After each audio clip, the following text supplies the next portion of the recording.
Join us and discover beautiful beaches, rugged landscapes, pretty towns, desolate mountain ranges that sweep down to stunning lakes, unique architecture, history and folklore, no shamrocks, no shillelaghs, and definitely no shenanigans, just naked Ireland.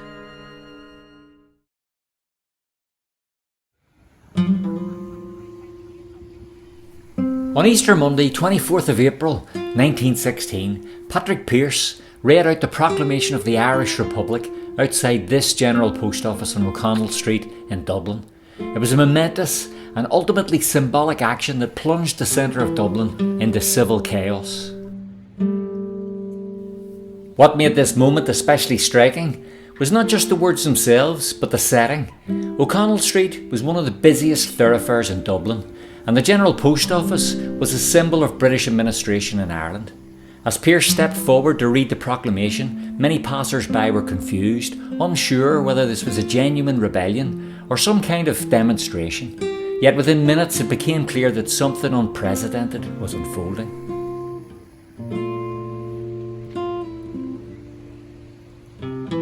Posters of the proclamation were pasted to walls, and 2 Republican flags were hoisted. A joint force of Irish volunteers and Irish Citizens' Army occupied the building, which became the headquarters of what was to become known as the Easter Rising. Inside the GPO, leaders such as James Connolly and Joseph Plunkett began coordinating their efforts, turning what had been a civilian building into a military command centre. Desks were repurposed, windows became firing points, and messages were relayed between outposts across the city. Despite limited supplies and communication difficulties, the rebels attempted to maintain a sense of order and purpose. Our other buildings in the city were also occupied, as well as railway stations and a wireless telegraph station, from where they sent the first Irish radio broadcast in Morse code to announce the declaration. Barricades were erected in the streets. These barricades, in fact, often made from carts, furniture and debris, were intended to slow the movement of British troops and create defensible zones. In many cases, ordinary civilians found themselves caught between the opposing sides, unsure where safety lay. Shops closed, trams stopped running, and daily life in Dublin came to a sudden and dramatic halt.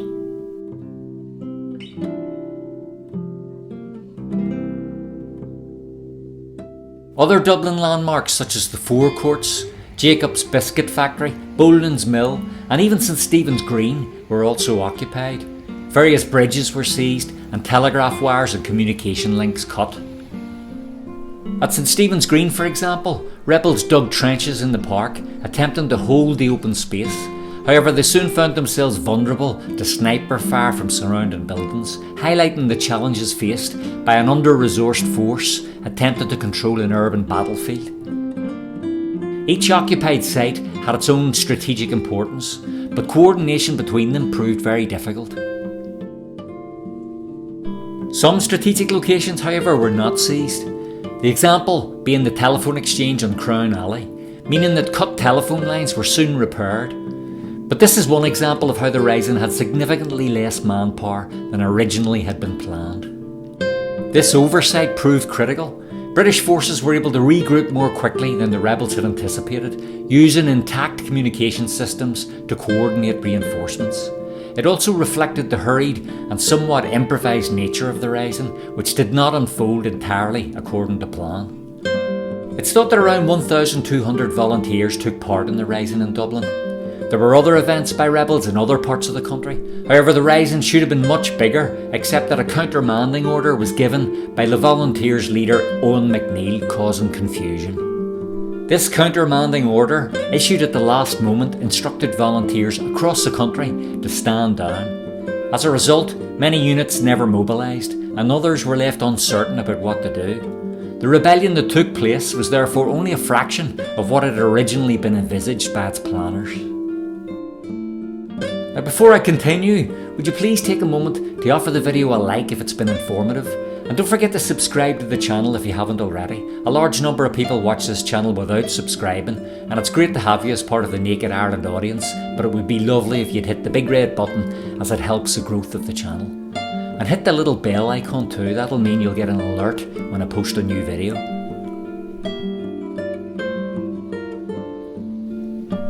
So why did the rising happen? Well, by the end of the 19th century, there was a new body of Irish men and women who had become disenchanted with attempts to gain independence from Britain by political means.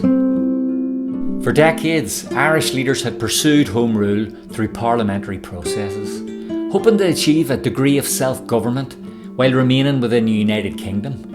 However, repeated delays and political opposition, particularly from Unionists in the north, created deep frustration. Cultural movements such as the revival of the Irish language and literature also played a role in fostering a renewed sense of national identity.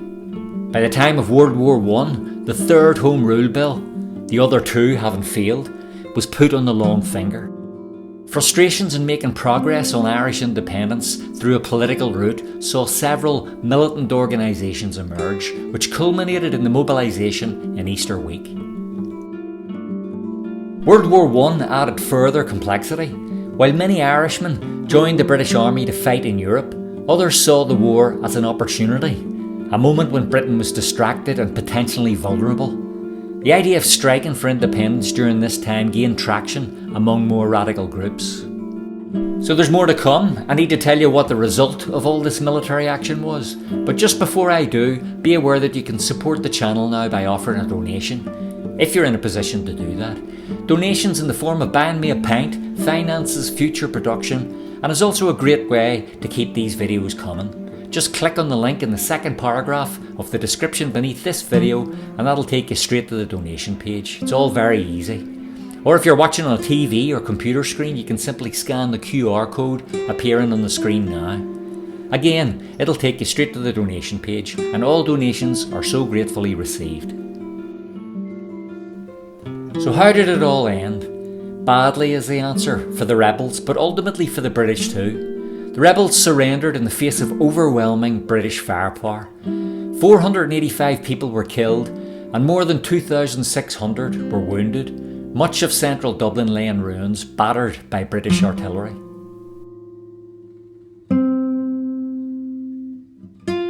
The use of artillery in the city centre caused widespread destruction, particularly along O'Connell Street.